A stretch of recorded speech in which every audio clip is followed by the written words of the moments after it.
Hello, good evening, ladies and gentlemen.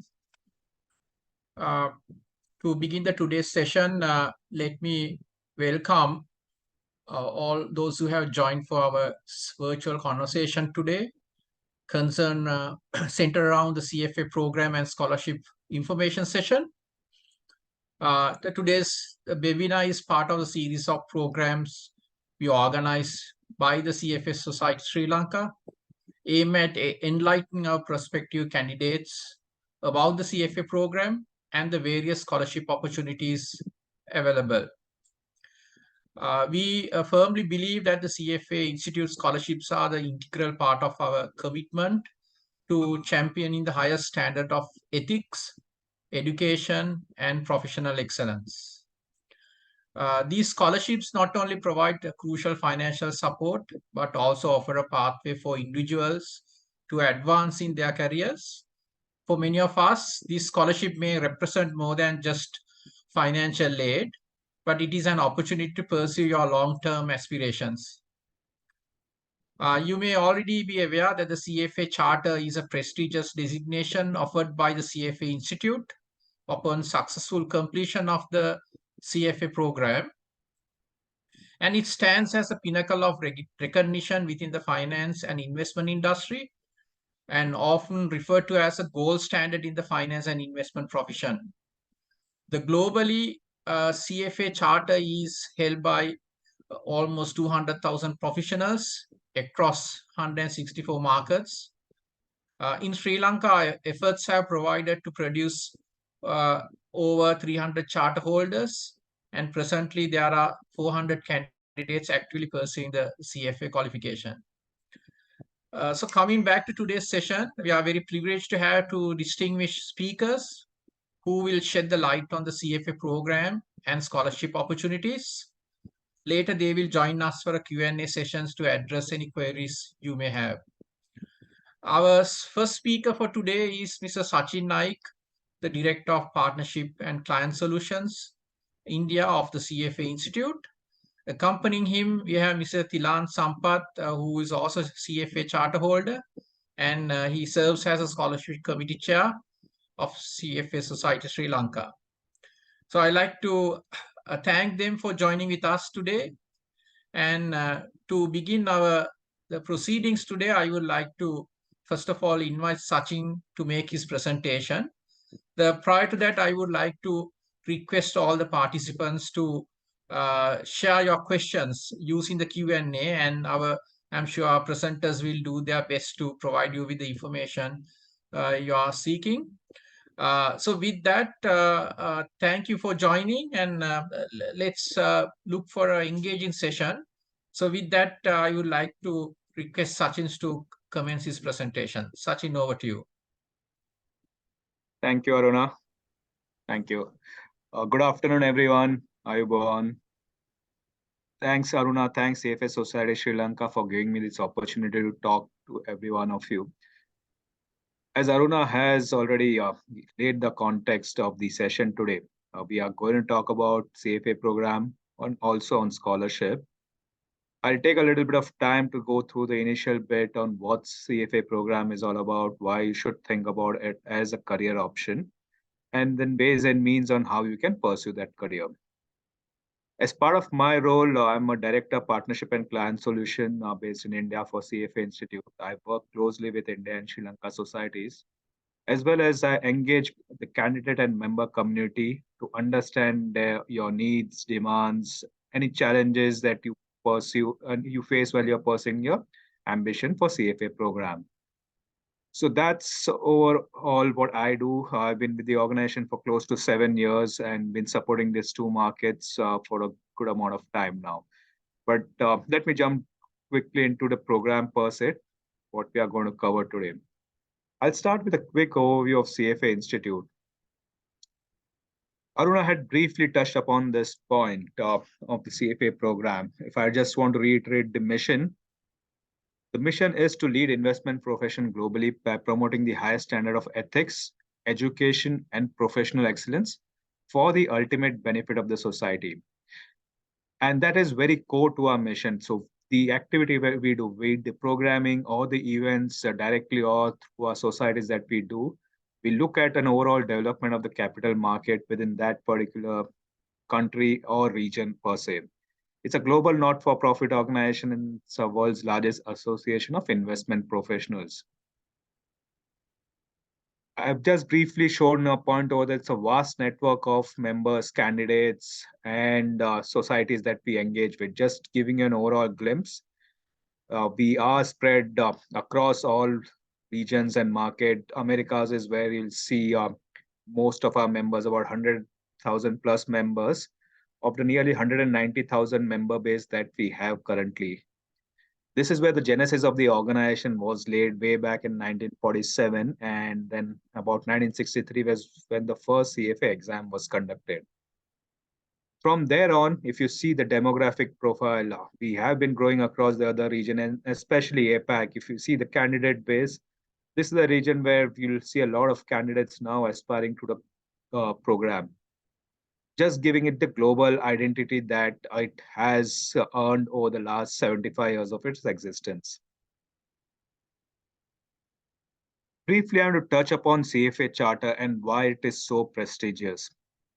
First and foremost, it's recognized as a gold standard. The expertise or the in-depth curriculum and the rigor with which it has been created and delivered over the years has been very well recognized among all stakeholders, be it the regulators, be it employers, be it candidates or members themselves, right? You've gone through the rigorous curriculum, you spent enormous amount of hours learning through the program and really value the content. So there is no equivalent as we describe it for a knowledge that CFA program delivers. The 190,000 member base that we have globally is our alumni network as strong as it could be. I think Aruna just alluded to the member base in Sri Lanka, but when you're joining a CFA program, this is the alumni community that you should think about, much more beyond the market, beyond the country where you are present in. And it works wonders if you are in a role where you have global mobility, or even sitting in Sri Lanka, if you are engaging professionals across markets, just by merely having those three letters against your name opens up a lot of doors. It's recognized by many regulators globally or in all markets, as well as we engage with more than 650 universities across the world. And in Sri Lanka as well, we closely work via our society with a number of universities in the market. I'm sure some of the participants today who are joining us are part of this university network, and some of you might be taking part in fact, the research challenge contest that we run globally as well. So, in nutshell, that is the CFA charter. If I had to get into a detail on how you can attain the title itself, it's through the CFA program, and there is a distinction between the CFA program and CFA charter, and I'll come to that a little later. Talking about the CFA program, it's a three-level program that you pursue sequentially. While level one focuses on building your knowledge and comprehension of investment tools, level two will take it a little bit further in depth, helping or guiding you to build a single portfolio or single security analysis. It will help you do. While level three is more of portfolio and wealth construction, wealth basket construction, as I will describe it. The topical areas are there are 10 topical areas. It is distributed across the three levels with the weightage changing as you move from level one to level two to level three.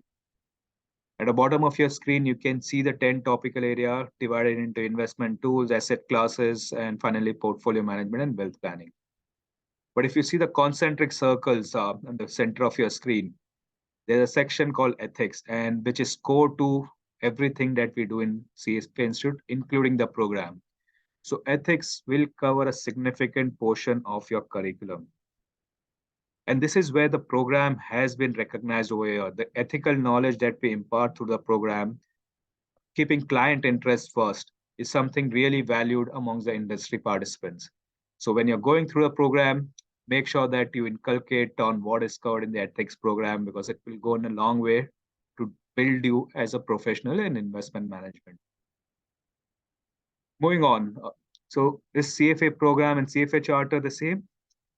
The answer is no. I briefly talked about CFA program, the three top levels that you have to clear.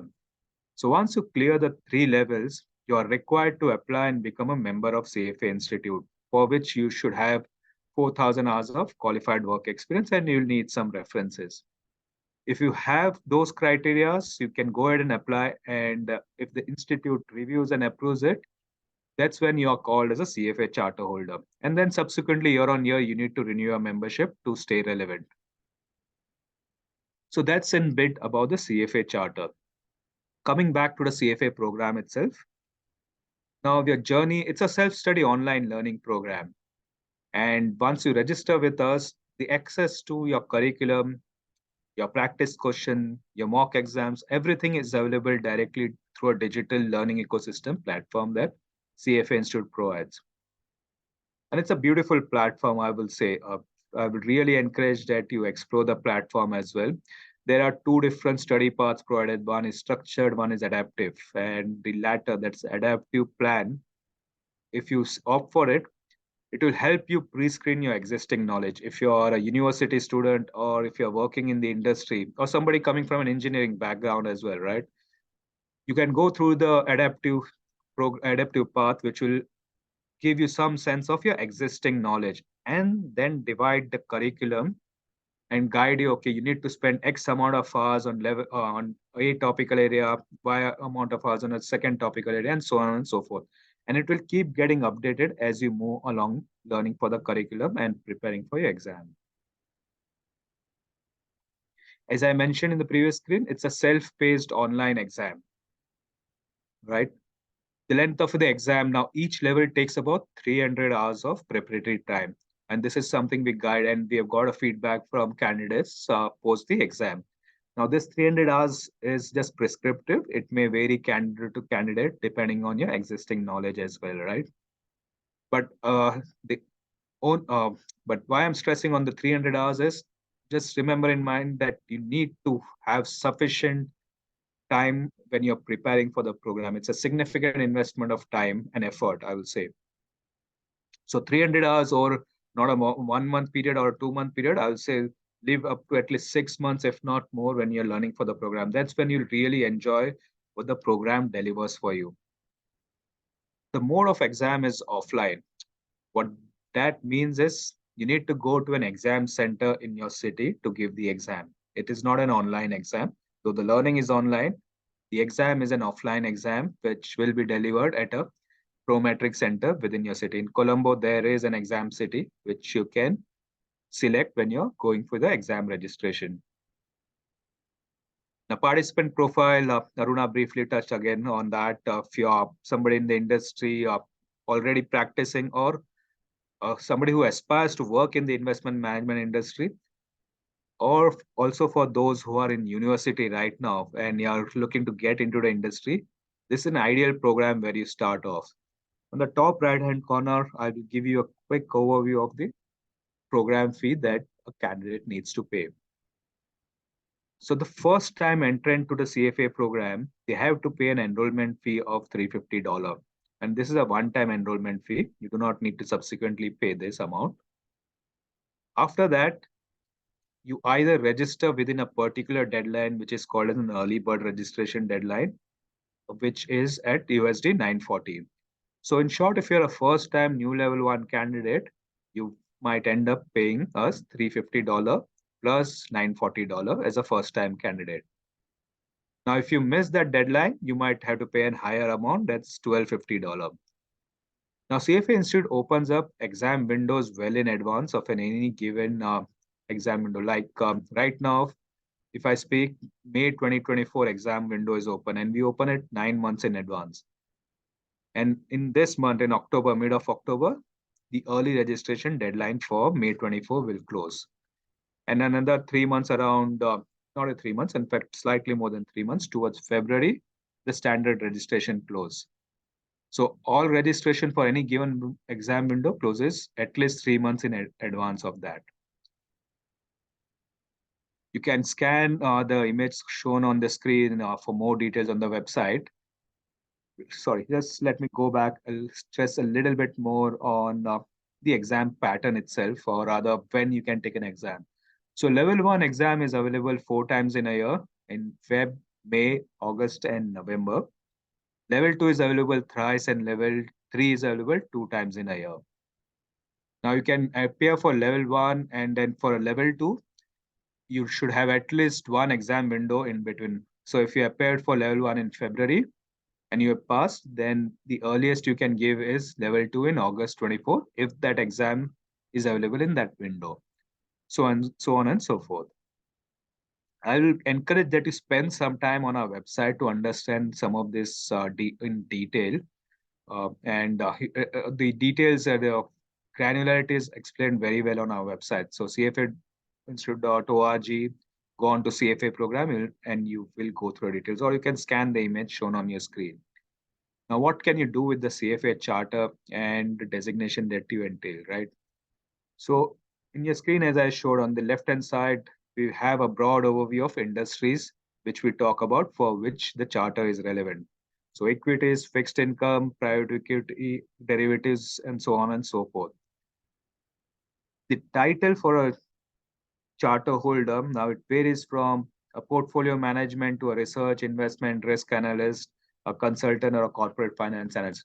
Now, this varies depending on when you join the industry. Generally, to reach a portfolio manager role, you have to spend X amount of years in the industry, gain that relevant experience, and move up the corporate ladder. So, depending on where you are or which profile you select, you will slowly move up into the industry. I'll let Thilan talk a little bit more in detail from the context of Sri Lanka as well. Coming to global employees of charter holders, you will see some of the top global firms who recognize and recruit CFA candidates and charter holders worldwide. I think we do have presence of some of them in Sri Lanka as well, so it provides an opportunity to sit in Sri Lanka and work for some of these global firms as we speak. Okay, coming to the other important topic of the day, that's scholarship. Now, I covered about CFA program a little bit earlier, where I mentioned that it's a significant investment of time. That's 300 hours effort. It's an in-depth curriculum and money. I talked about the amount or US dollar fee that you have to pay as a first-time candidate or a repeat candidate. So that US dollar fee is not a small amount in Sri Lankan rupees or any other currency in this region as well, right? So we do understand that not everyone who aspires to go through the program can afford it. So CF Institute does offer a scholarship program globally. And we have awarded about 4,800 plus access scholarship, and similarly other role-based scholarship is that what we extend. Now let me spend a little bit more time explaining these two sections a little bit more in detail. So access scholarship and role-based scholarship. Let me start with the first one, that's access scholarship. So access scholarship, as the description is there in front of you, is generally for those who cannot afford the CFA program fee. So it's a need-based scholarship, and we will go through an application process where candidates have to apply. The application for this is on our website. So if you go onto our website, go on to CFA program, you'll come across a link for scholarship through which you have to initiate the application. We have two award cycles in the year. The current first award cycle is currently open. I'll give the dates and the deadlines in the next slide. But once this window closes, will be one more window early next year. If you are selected and awarded the scholarship, that's access scholarship, your program enrollment fee reduces to US dollar 300. What it means is the one-time enrollment fee, which I mentioned earlier on, that's $350 gets waived off, and is it $940 or $1250? That's the registration fee gets reduced to US dollar 300. That's the one and only fee that you will have to pay if your application is approved. And this is a particular level. If you get the scholarship, you clear the levels, you come back and apply again for scholarship for the next level. Again, the same process goes through. You have to apply and select. So all three levels, you can continue to apply for scholarship, provided that the need is still there. If your employer is covering for the program, then you will not qualify for this. Beyond the need, we also check other criteria like your merit, what has been your record as a university student, is there any achievement that you would like to share. So we'll ask you to share your financial not a financial statement, rather your uh, financials, net assets, etc. Not only you, your family as well. There will be a personal statement that you'll also be required to submit when you're doing your application, and all this is online. Now moving on to role-based scholarship. So role-based scholarship is beyond access scholarship. There are other scholarships that we offer as well. So role-based is I've highlighted in blue, there are a few types of scholarship over here. A student scholarship, a professor scholarship, a regulator scholarship, or a women's scholarship. Let me start with the women, the last one first, right? So any female candidate or an aspirant who wants to pursue a career in the industry can apply for a women's scholarship, or somebody who's already in the industry as well. You can go ahead and apply for the women's scholarship. Again, the same process.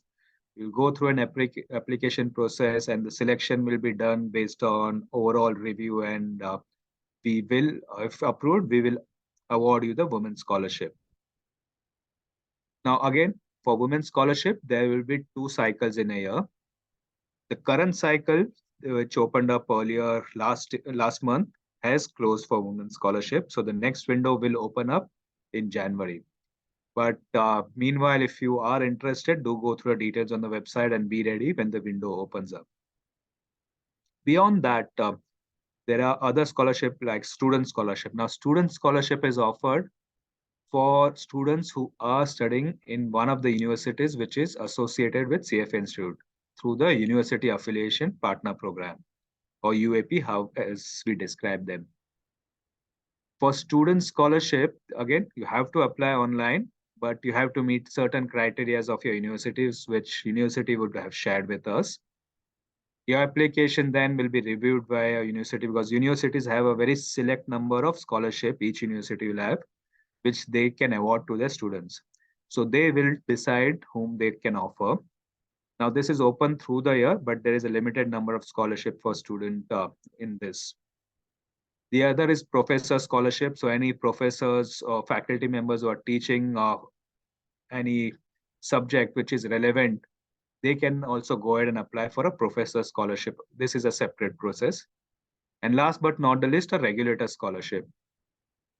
Now, regulator scholarship is applicable for those employees who are working with one of the market regulators. If you're not aware or familiar whether your organization is entitled to a regulator scholarship, please reach out to your HR or to the society, right? Also, in Sri Lanka, I'm aware of a couple of institutions which have the regulator scholarship in place. Now, the application process for this again is similar, but it will be reviewed and decided by the HRs within your firm. Now, all of these four categories combined, student, professor, regulator, and women's scholarship, are role-based scholarship as we define. And if awarded, your registration fee goes down to US$ 400. For excess, it was $300. For role-based scholarship, it is $400. Just moving on, a quick overview of the access deadline, because this deadline is coming up for the first cycle. The application for this is already open. The application window for the first cycle closes on 18th October, that is 9 days from now. We will award the scholarship no later than 15th December. So before 15th of December, you will hear about the scholarship.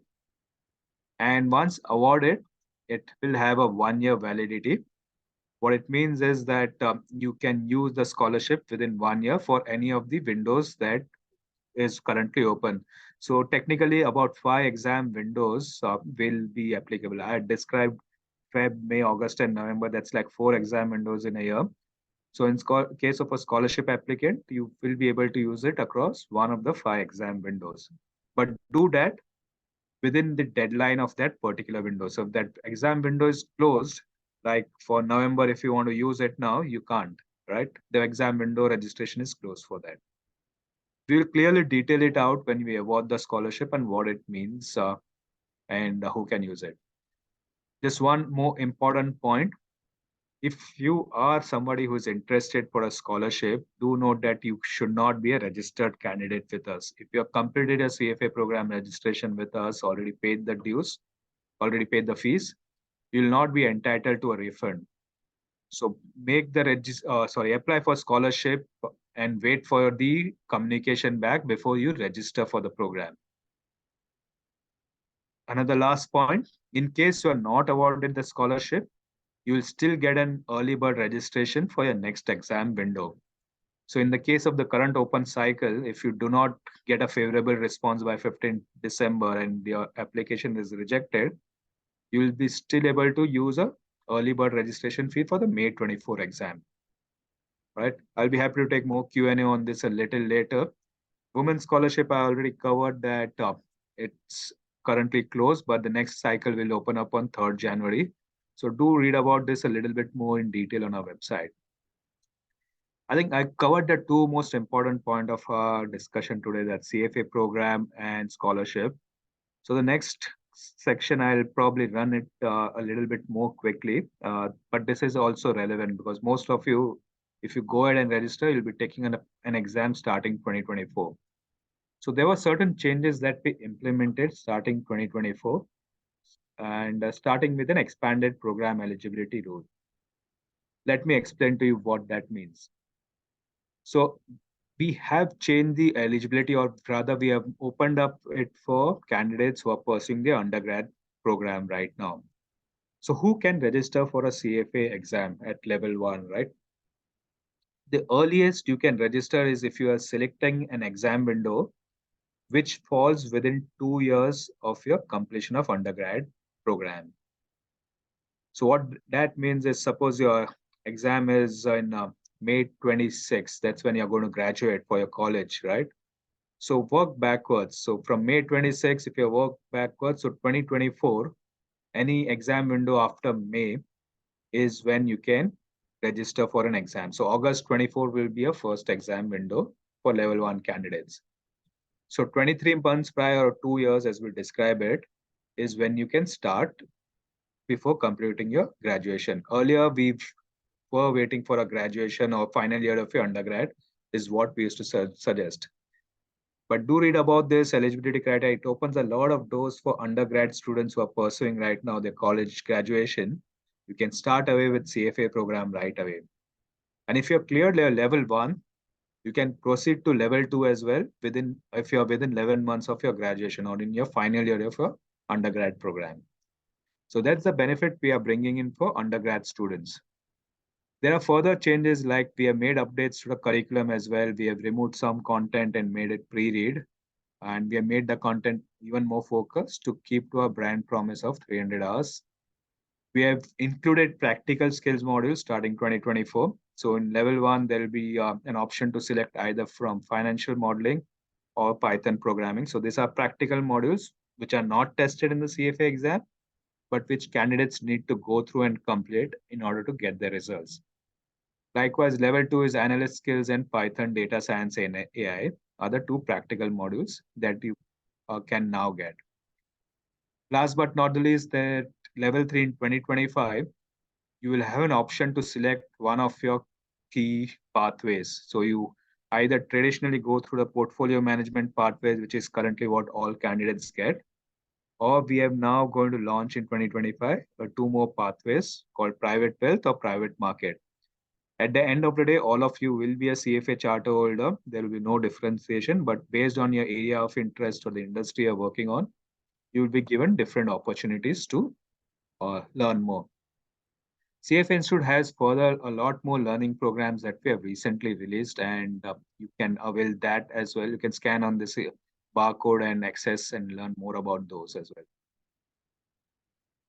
You can continue to follow all updates from CFA Institute across social media. We are there on all major social media. So follow our handle CFA Institute or CFA program to keep updated on what the latest. That's about it from me, but I'll be happy to come back later on after Thilan shares his slide and take in more questions as well. Thilan, over to you. Yes, thanks so much, Sachin. It's really, great to hear the, support and the, curriculum, strength, etc., given by CFA Institute. So let me first share my screen.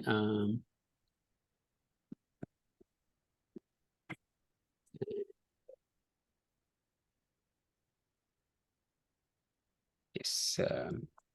Yes. Again, yeah. So, good evening to all of you who have joined. I'm really glad to see we have very good attendance, over 100 people here. This verifies that there's a lot of interest for CFA and the scholarship process, which encourage us also who are volunteers, who work with the institute to, promote this qualification. So I'm Tilan. I oversee the scholarship-related process as a committee chair for CFA Society Sri Lanka. Professionally, I work for a company called Userbase within the capital market circles. I'm pretty sure most of you all know me. I will give a brief, details about the Sri Lankan context on CFA scholarships, which is adding to what Sachin mentioned on the global context or the institute context.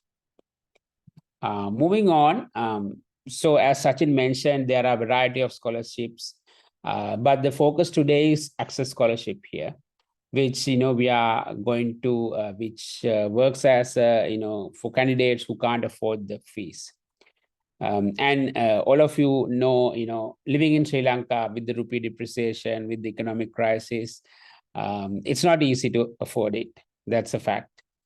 And even corporates who used to, reimburse some of the exam fees and some of the registration fees, even they can't afford it because the downturn in the economy, etc. So there's no, more. Now the scholarships have become, a key part, I would say, which we can, work together and grow as individuals, as professionals.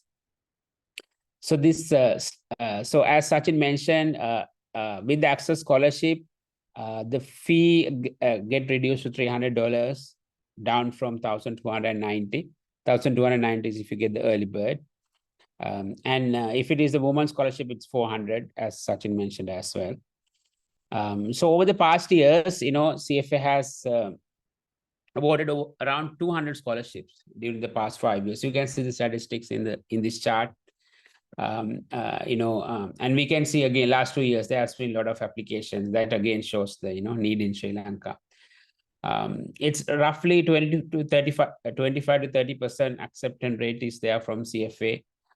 So please do apply and get and try your best to get the benefit of the scholarship. Moving to the next slide. So I'll explain CFA Sri Lanka's role here. So how the scholarship process works is that there is an allocation for Sri Lanka as a society from the CFA Global, depending on their top-down planning. And then candidates apply to CFA Institute. We are at that stage now. All 100-odd members who have joined this call, I believe, are going to apply. Then after you have applied, CFA Institute will carefully go through your applications, and they will decide who are the members who are going to get awarded. That's the usual process. Within this, CFA Sri Lanka and myself, our job is that, to create the awareness about the scholarship program and direct relevant candidates to apply. So this session we have done, this is maybe the third or fourth sessions we are doing similarly to increase the awareness of these deadlines, the windows, application windows, etc., that, we maximize the number of applications. And then after any candidate who get the scholarship, they will be part of the ecosystem. Then it's our responsibility to engage with them, assist with them through their candidate journey. So this is usually covered through the candidate council. Actually, my fellow CFA, Travis Gomez, heads this candidate council. And if you are already in the level, if you are done level 2 or registered for level 1, you would have already engaged with candidate council for sure. But as part of our workflow, I will take you through some of the things that the candidate council gives you as well. So if I'm just moving, so this is set of benefit that candidate council provides for the CFA candidates, and especially even when you are through the scholarship, you have additional benefit, of course, and you get these benefits from the council as well. So there are discount from the prep providers and other study material providers, tuition providers, etc. Then there are, free access to some of the master classes. This means, the CFA, community here, conduct some classes, targeting the exams, etc. And there are, a rich amount of many, there's rich content on the exam related content available online done by CFA Sri Lanka, which will be given free access. In addition, there are a few additional benefits like edu loan facilities, online mock exams, and etc. So this is a little bit of details from prep providers, then credit card providers, edu loan. All these will help you in your journey. This is a bit about the video content library. And actually, so there is a additional pathway for, if you get the scholarship, there is a discount offered to those candidates to join the candidate council as well. So you have added, reasons to join the candidate council. And finally, these are the part of our part of our workflow that which will help you through the candidate journey, to be in the community, and make sure that you meet other fellow candidates, share your experiences, etc., etc.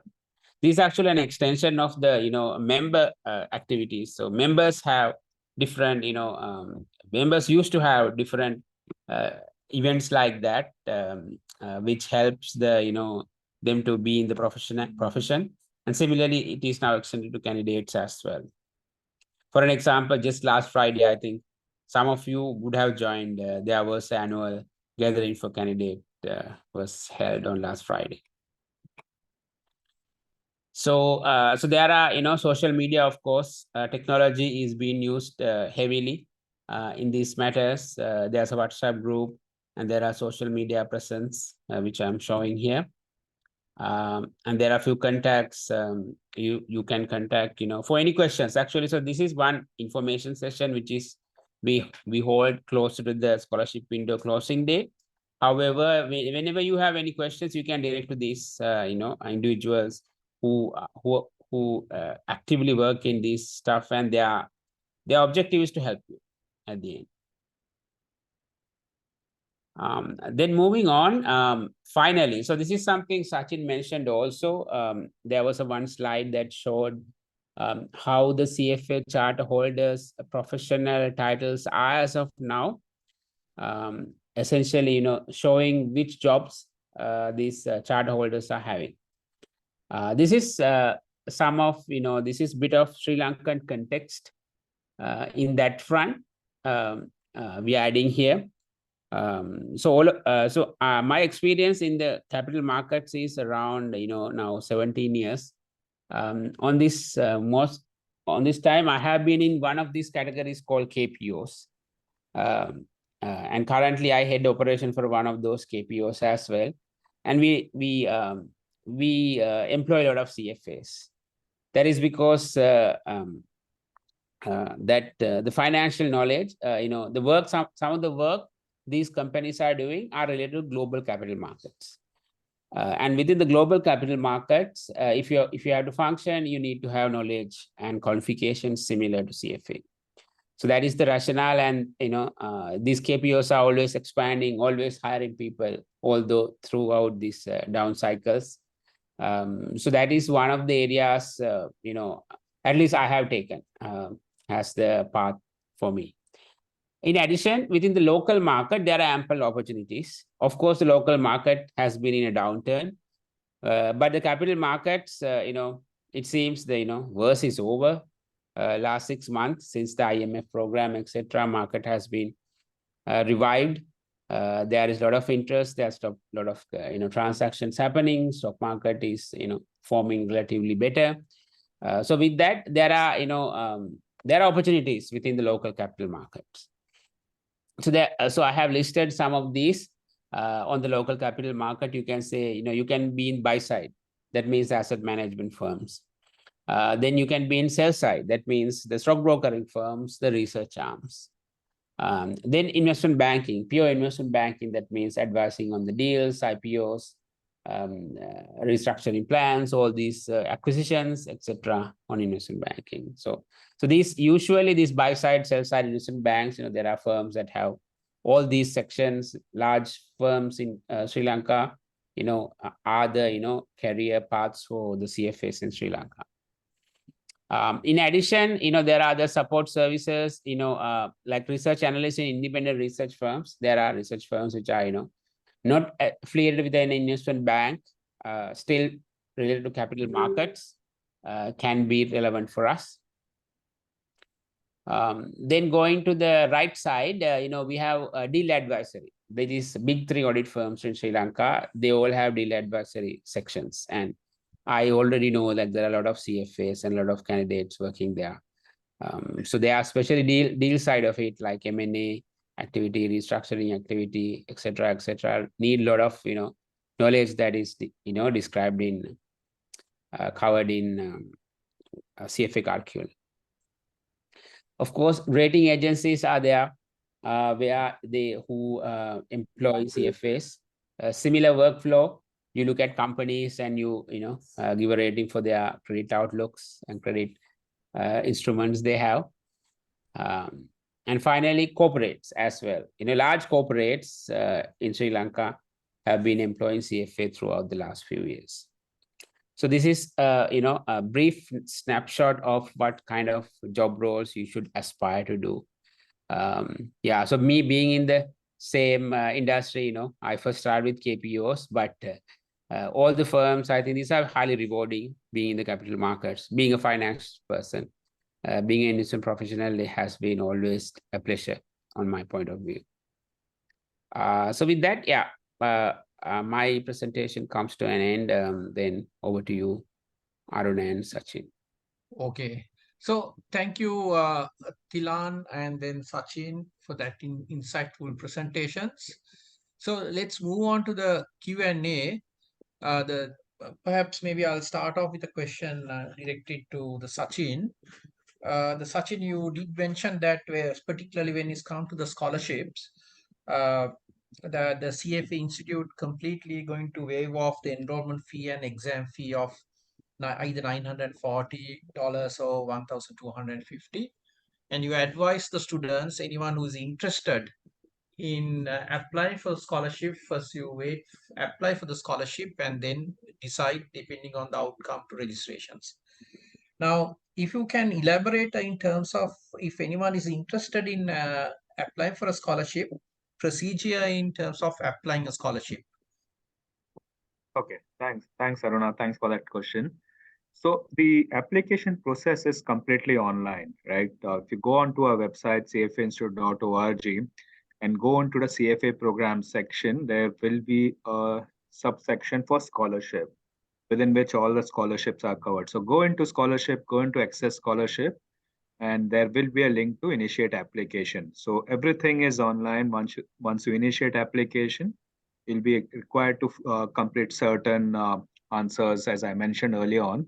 Provide your financial details, your net asset value, including your families, and then your purpose statement on why you are interested to pursue the CFA program as well. So they will have to write an essay as well.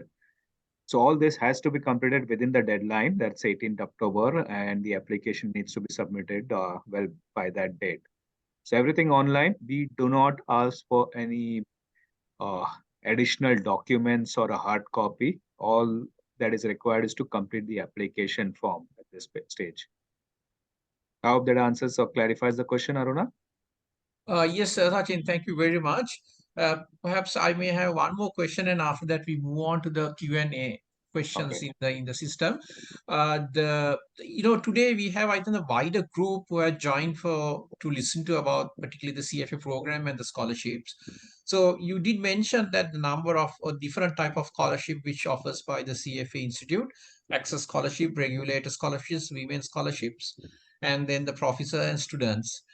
For the benefit of anyone who has joined from a regulator, can you quickly elaborate on the regulator scholarship and what is the procedure? Great, thanks, Aruna. So a regulator scholarship is a scholarship program that we are running globally where for for regulators who reach out to us and identify that their employees are interested to pursue the CFA program, we do enter into an agreement with them as well.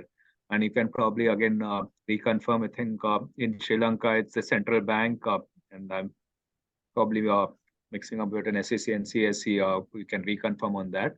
So any employees working in this space, I think it is SEC and Central Bank of Sri Lanka, any employee working in this space, if they are interested to pursue the CFA program, they have to reach out to their HR or their key contact person within their organization. And you'll have to follow any kind of interest or an application process within the organization. And then the HR or the contact person will submit a list to CFA Institute on who all wants to pursue the scholarship from that particular organization. This is eligible through the year. There's no particular cycle, no start date, end date. But every given year, we start the window around September. So the past month, we have opened up the window for regulator scholarship for FY24, and it will close somewhere around July 2024. But it's not a window base, it's a rolling cycle. But do reach out to your point person within the organization and they will guide you on the application requirements internally. Aruna, I hope that clarifies, and just reconfirm the two Yeah. organizations mentioned as well. Yes, I think yes. Two organizations are Central Bank and the Security Exchange Commission. The employees of those two organizations, they are entitled for these regulated scholarships. Coming back to, could you also explain quickly the professor scholarships and the student scholarship? Is the rule and the way you apply is the same thing, or how? Yeah, so for both, the application for both of this is online, again, through CFA Institute website, just like how we'll go and apply for Access Scholarship. Within the relevant links for student and professor, you can go ahead and initiate an application. Professor scholarship will be anyway directly received by CFA Institute, and we will go through it and revert. The criteria is that you should be teaching at a qualified university, which we recognize or we understand it's a proper college or a university. So any faculty or professor within that organization, if you are interested, you can go ahead and apply. In case of student scholarship, again, it's a process is online through our website. But once you apply, it will be going back to the key contact person within your university. Since as I had mentioned, each university who's partnered with us has a specific allotment of scholarship. So the university will then decide based on certain criterias which they have decided on whom they can award the scholarship, the student scholarship rather, right? Come to our website, apply. But in case of student scholarship, you will also have to go ahead and discuss with your own key faculty or lead person within the university who will probably guide you on what additional requirements they will ask for. I hope that answers both the question. Yes, Sachin. Yeah. So let me get on to the questions in the panel. The Uh, first question I see is that Sorry, if you are sitting Aruna, for, Thilan has a question or a Yeah. comment. yes, Dilan, go ahead. Yeah. Yeah, Arun, yeah, before go, I want to just raise a question with Sachin, which I have got before the session about the new personal statement where we have to I think the candidates have to write how the scholarship will change their career in 250 words. So if you can give a few details up, or background of it. Great, great. And good, very pertinent question, Thilan. And this is an area I think a lot of us, especially from the South Asian region, we try to be more clear. We are not clear exactly when it comes to writing a personal statement. So personal statement is generally for anyone who's reviewing an application, they need to know why they should award him or her a scholarship. In addition to the financial details that we ask, we really need to know your interest, why you want to pursue a career in the industry. Have you figured it out? Have you done anything on the course of your studies, or if you're working in the industry, have you done anything to show that passion, right? Um, and how will you make a difference also? If you've done something right now, any volunteering experience, that will help. If you've done anything which is meritorious in the university, that will help us also to identify your credential. So personal statement is just you're putting a step forward, showing why you are a deserving candidate over others who are also applying at the same time. Remember, the number of allocations or awards for scholarship is still limited compared to the number of application. So you really need to put a foot forward on if why you really deserve it and how you are going to leverage that scholarship. Just one more point. I think I've probably have covered your question, but just to extend it, do note that access scholarship, as I described, is a need-based scholarship for those who can't afford the program fee at all, right? So only apply if you think you cannot pay for the fee or if there's no support available. And if once awarded and you don't end up using it, you will be disqualified from further application. So if you could get the scholarship but you never come forward for an exam, so you'll not be eligible for future scholarship applications. So be really sure before you take on the application. But if you're rejected, that's fine. There's no uh, disqualification for that. You can still come back next time and apply. When you're rejected, it means that there are other candidates who required or deserved it more than you. So that's how the scholarship program works. Kiran, I hope I covered that bit. Sachin, yeah, so it seems there's a second statement regarding how scholarship will change the career, in Yes. addition to personal statement. Yeah, this is something we introduced this year from this application cycle. Previously, we used to ask only once the personal statement. This is a second statement. Or a second testimony or a statement that we are asking how it will change your career and why you want to pursue, right? So again, a bit of elaboration on that is required. When I say that how it will change your career, why pursuing a career in finance or investment management? What are you looking to do as far as a professional? It might be very early on for some students who are still in the industry, but do a little bit of more research or reading on how the industry really functions, right? If you go back to our very first slide, right, when I talked about the mission is at the end of it, we talked about whatever we do is for the ultimate benefit of the society, right? So how we are going to put clients' interest first, clients' money first before your own interest. So when you're doing all that, when you're looking to build a career in the industry, you need to deliver back to the market as well for the growth of the capital markets within your country and especially Sri Lanka when you're going through a challenging time, right? How we are going to help build, make a difference in the market. Might be a little early for a lot of you, but just put some thought on it. Sure. Yes, That's thanks. such, yeah. Okay. So Sachin, it reminds me to ask you a question. Some employers do reimburse the candidates, the examination fee, etc. That's So correct. in the event if anyone is applying for scholarship, uh, do you think still the employees will be able to reimburse that whatever the fee that you need to pay? Okay, good question. And I thought I saw this in the Q&A box as well. Somebody had raised this up. So if you're getting any kind of support from your employer, be it paying upfront or reimbursement, that's already a support, financial support you are receiving as a candidate. So in that case, you will not qualify to receive the excess scholarship, Aruna. Okay, so that's quite clear, right? Okay, so then if it's coming back to the questions on the panel, there's a question: if you are sitting for the November 23 exam, then would you miss the early bird registration window for May 2024? Again, I think that's for me again. So Yeah, as I described it earlier on, for any given exam window, we have a certain deadline. So for May 24, in fact, May 24 exam, the registration will finally close on November 20, no, February 24. My bad on that. So if you're giving the November exam, and sorry, early registration closes now on another few days by next week, right? So early registration is already closed for May 24 exam. So if you're giving a November exam, the early registration is already closed. Your result will be released somewhere towards January.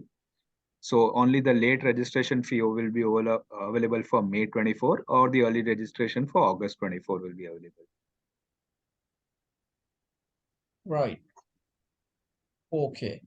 Sachin, there's another question with regard to the exemption. There is a senior person who's having 19 years experience, but Okay. he wants to know whether there are exemption for CFA. That's a good question. And I think there are quite a few other professional qualification do offer exemptions. So I think that's where probably we're checking on. As far as CFA program is concerned, there is no exception. So all candidates, irrespective whether you're coming as an undergrad or with experience, you'll have to start at the base level. That's level one. There's no exemption for level one. You'll have to go through the course. And I'll tell you probably a reason for that as well. See, the CFA program or the charter is globally recognized as a global credential because of a consistent pathway through which a CFA program candidate has gone through it.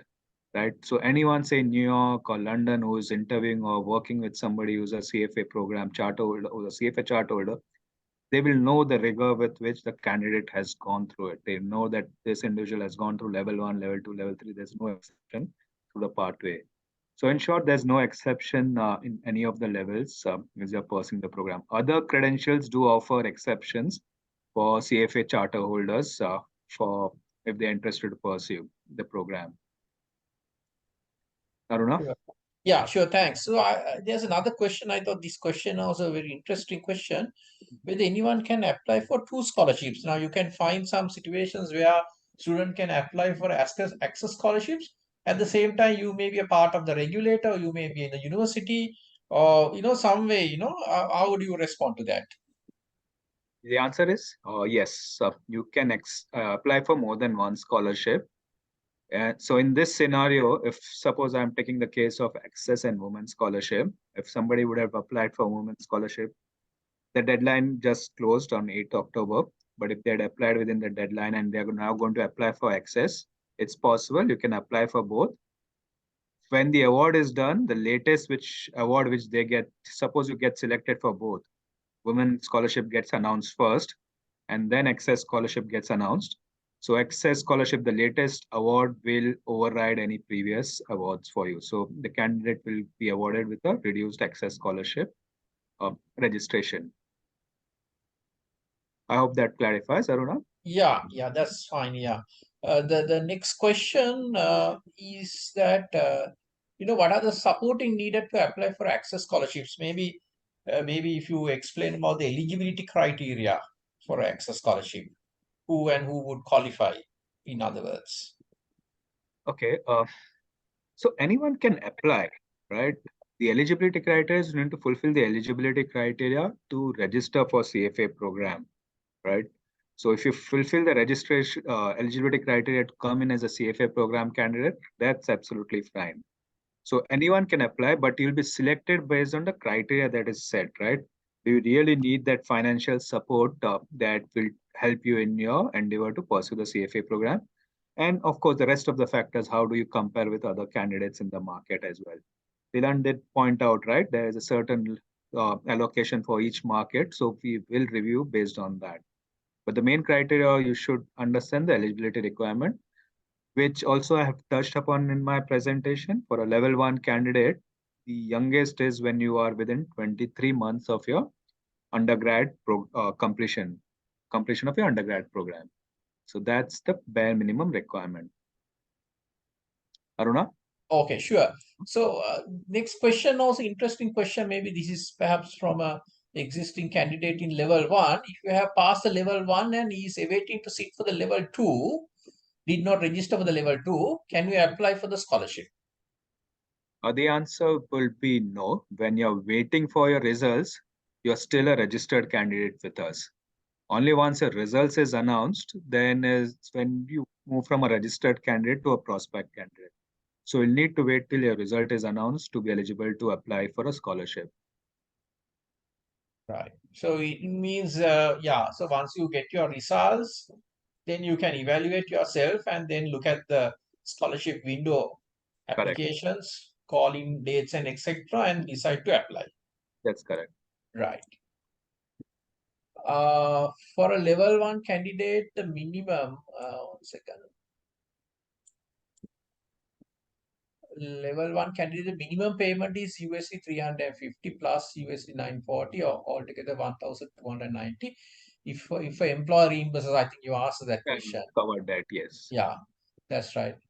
Yeah. So Sachin, just to double check, so even a part is reimbursed, the CFA won't qualify them for the scholarship, right? That's correct. Because Tilan, the whole background of the excess scholarship, you're awarding if the candidate cannot pay by his own or her own.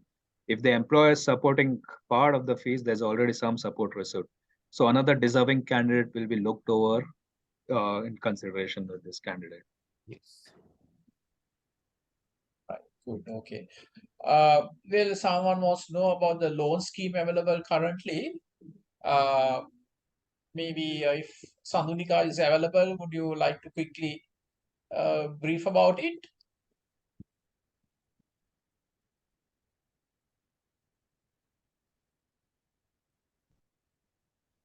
Aruna, you want to go ahead and share yourself? That? Yeah, let me.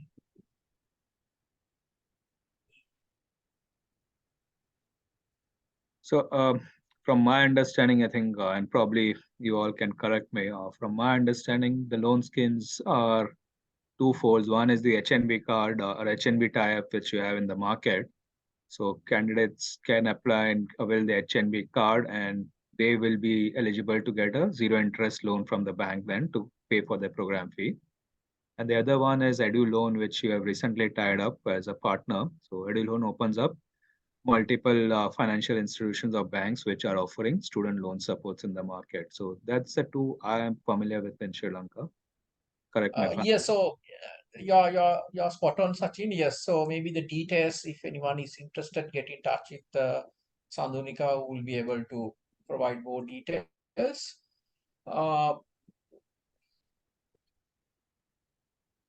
Can I candidate who has made a registration and apply for the scholarships? No, the answer is no. If they have registered, they paid the program fee, they are not eligible. They won't get a refund back. Right. Sachin, you do remember the next scholarship application opening date? Anyone who thinks may not apply before 18th of October. 18th of October is a current application. The window applications are closing it. When do you think next one would open?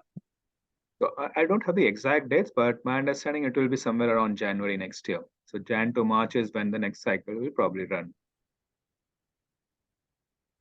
But do follow the website. Website now, right now it doesn't have detail, but once the window closes, we'll just give a tentative timeline on the website for the next window opening. Right. So anyone who has applied for a scholarship and got the scholarship and go and sit for the exam, and if that person fails the exam, what happens? Uh, it doesn't disqualify them from applying again. If they still want a scholarship again for the next attempt, again for the re-attempt, they can go ahead and apply. Right. Second attempt also they can go and apply. Yes, that's correct. Yeah. Right. Otherwise, they had to pay on their the standard fee and then get on with it. Correct. What are the critical evaluation for women's scholarships? Criteria evaluated. So again, the same criteria will be considered as I described for access. For women also, we will consider financial details of there. And in addition, Tilan was described the two purpose statement which we are asking, the purpose statement and the interest in the industry. We will evaluate that. Just that we have pulled that out from access scholarship and a separate category has been aligned to support our female candidates.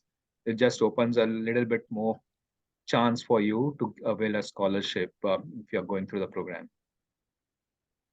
Sure. Okay. So Sachin, we have a candidate, we have a prospective candidate who is currently part and parcel of CFA Research Challenge, Okay. local, maybe on ongoing one, or the winning team said. Which scholarship would you suggest I apply? No, this candidate who was a part of the winning team. Yes. Already finished. Already finished. Yes. Yeah. Right. Congrats to the candidate itself, and thanks for your participation in the research. And I hope it was a really enriching experience and a journey. Right. As far as your scholarship eligibility, if you're still within the university, if you're still studying within an affiliated university, you can go in and approach the student scholarship. Otherwise, you can explore access and women. If you're a female candidate, you can explore women scholarship as well. Otherwise, access scholarship is something you can still go ahead and apply. Right.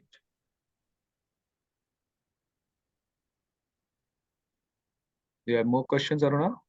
Well, let me see. I can. Can a person who has already applied for the scholarship but now found that she is ineligible for the scholarship because after watching this webinar, I know that since the employer reimburses the candidate, he or she will not be able to apply. So what he says is person who has already applied for the scholarship, but the employer is going to reimburse us, and then field out probably what to do. Should you sort of cancel your application or what? An interesting question. And I'm just reading the question as well as you read out, Aruna. So Richmond, I think, was asked is, so the chances of your application getting rejected is more likely as you described in the previous comments that you have shared with us when your employer is supporting, right? So this is a call you need to take now, whether you want to wait still and see if there is any likelihood to still get it, though that is limited. But if not, you want to go ahead and register for the exam right away. I mean, that's something you can then do it if you think you're not going to fit in. You want to still go in and ask CFA Institute one last time, you can drop a mail to CFA Institute at info@cfainstitute.org. I'll just leave that email ID on the chat window. So you can still raise the whole request based on what you've heard today. You can reconfirm and then take a decision accordingly.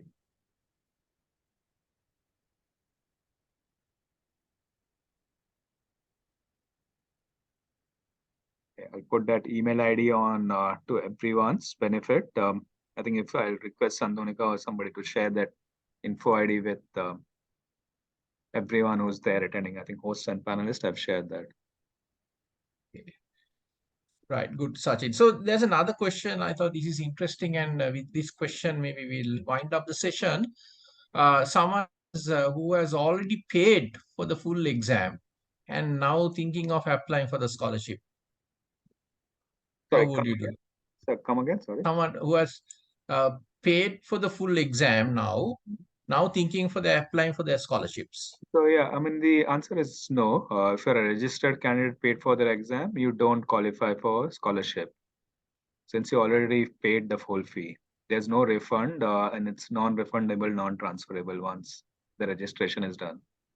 Okay, so maybe that candidate can, when he or she gets the results, depending on the outcome, the results can decide to apply, or if she gets through with the exam, then can think of applying for the level 2 scholarships. Correct. Yeah, Okay. right. So good. I think I think the before interest of we conclude, yeah. I think I'll just want Telan also to come in and share his perspective as well on the scholarships. And I think you covered a bit on how it has helped candidates previously, and you have been closely involved in this process. So just some last words, Telan, from your end. What will you guide candidates? Yeah, thanks, Sachin. Yeah, so what I would mention is, go through the materials which is given in the website, and our past webinars, etc. There's one webinar we did last year, which gives a lot of details within the system itself. Sachin was explaining certain screens, how you can fill, certain statements, how you should write, etc. And there is level of honesty you should have when you're filling. Don't try to just say false information, and don't I mean, there's no way to check sometimes. However, we will trust that you are giving accurate information on the application side. And in addition, I would say it's a journey, being in the CFA program.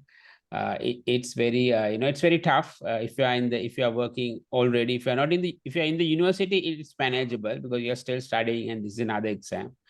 But if you are employed already, and if you're doing CFA, it's very tough. You need to plan properly, and you need to allocate those hours that Sachin mentioned before. to get through it. It's a tough journey, I would say, definitely. And then finally, I want to just close with one of the questions actually asked here. I think this is an undergrad who is with accounting background. So the question is whether, a CFA program expect candidate to have strong foundation in financial management prior to enrollment. That was the question. So my answer would be, so I was from a similar background, I would say. I have done chartered SEMA before starting CFA. So I would say you don't need to worry because at least level 1, it's mostly about fundamentals. And it covers, I think, a large degree on the accounting concept as well in level 1. So, and if you are already an accounting candidate, you will find level 1 relatively easier to go through. Yeah, just answering that question. Yeah, thanks again, Sachin, for your support always. And thanks, Aruna. And, all right. Thank you, Thilan. And maybe last question, Sachin. Could you quickly explain the entry qualifications for CFA? Because there's a question whether with the LLB, any lawyer who could register for the CFA program. Very interesting. Yeah, I mean, lawyer has the graduation. If he's completed his graduation program, he or she can start away right away. So the eligibility requirement is either you are a graduate, or if you're not a graduate, you have to be within 23 months of your undergrad program. So those are two main. The third is on professional experience, but I'll just stress on these two eligibility criteria. Also, if you do have a professional qualification, say SEMA or ACCO or any professional qualification, and also if you prove that you have gone through 4,000 of the work experience hours, and still you are eligible to register for the CFA program. That's correct. So 4,000 hours, yes, that's correct. 4,000 hours is what is a third possible alternate criteria. If you have that in a 3 years experience period, then that qualifies as a third pathway. Right. Okay. The Sachin, I think at the very beginning you did mention about the fees involved for CFA. I just want to reiterate. One is that the enrollment fee is $350 US. And if you want to register for the exams, the early bird the fee comes to about 940 USD. Correct. And if not, the standard fee is 1,250 USD. That's correct. Yeah, so that's for the level 1. And then so the enrollment fee is one-time registration fee of 350. So when you move into the second level 2, again you have to pay examination fees again, early bird fee of 940 or 1,250. And so level 3 also same. So is that right? That's correct. So one-time enrollment fee is just you need to pay for the first time. So even if you don't clear the level 1 first attempt, you have to reattempt it. That enrollment fee does not need to be paid again. All right. Okay. So overall, from a Sri Lankan perspective, if you really look at it, if anyone wants to do all 3 exams, you will end up in paying about 3,170 USDs, as per if you go by the early bird discount option. So which comes to about rupees 1 million over a period of sometimes most likely about 3 years. Yeah. Correct. All right. So with the interest of time, we will I'll wind just up the have session. Yeah. I'll just one last message. I understand. I mean, we're talking about fees and scholarship, and as you rightly pointed out, the overall impact in terms of Sri Lankan rupees for a candidate. Completely understand in the current economic situation, it might not be a straightforward call. But if you look at it as an investment in your education, right? If you can manage that money, and Sri Lanka and the society is providing you support through its partnership, be it HNB or other bank, it is opening up as well, right? Through the edu loan offer. If you can make that investment into your education, I think it will go in a long way in building or supporting your professional career, right? If you have that foundation in place through the CFA program, be it a career in the local market that Thilan was describing, various opportunities that exist over here, or elsewhere, if you have to be mobile and move into other markets globally, CFA program opens up a lot of doors, and look at it as an investment, not as an expense, I would say. So all the best for everyone. If you're taken in your call, or if you have further queries, reach out to your society. They will be there to guide and assist you along your journey. That's up from me, Aruna. All right. Okay. Thank you very much, Sachin, and thank you very much, Thilan. So we will wind up the session. And if there are any questions, please do reach out to the CFA Society. We will be able to help you out. Thank you. Thank you. Thanks for attending the sessions today. Thank you very much. Bye bye.